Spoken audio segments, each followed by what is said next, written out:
Anong pwede kong maitulong?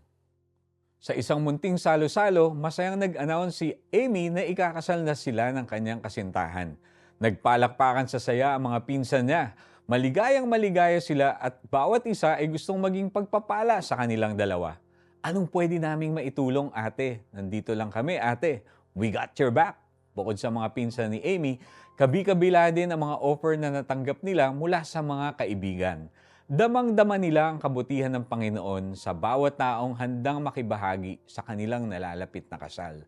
They are blessed to have people who have their best interests at heart. Hindi sila ang tipong gusto lang mag-usisa ng plano at mag-criticize. Bagkus, sila ang klase ng mga tao na handang magbigay. They seek to give rather than to receive. Sa mundong ito, hindi madaling makatagpo ng mga taong handang umagapay.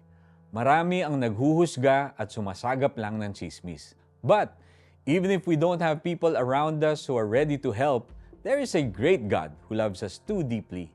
Tutulong siya sa iyo kahit hindi mo pa hinihingi ang tulong niya.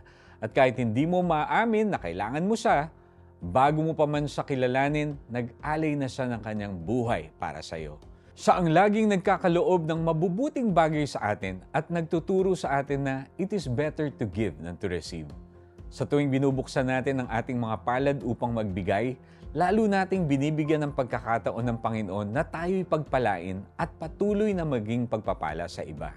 Let's pray. Lord Jesus, maraming salamat sa iyong pagmamahal at patuloy na pagtulong sa akin. Patuloy mong turuan ang puso ko na maging mapagbigay. Pagpalain mo ang bawat taong naging blessing sa aking buhay. In Jesus' name, Amen. Every day, find ways to be extra kind and generous to others. Sa lahat ng pagkakataon, ipinakita ko sa inyo na sa pamamagitan ng ganitong pagtatrabaho, dapat ninyong tulungan ang mahihina. Alalahanin natin ang mga salita ng Panginoong Hesus. Higit na mapalad ang nagbibigay kaysa tumatanggap. Acts 20:35. This is Iko Gonzalez. God bless you.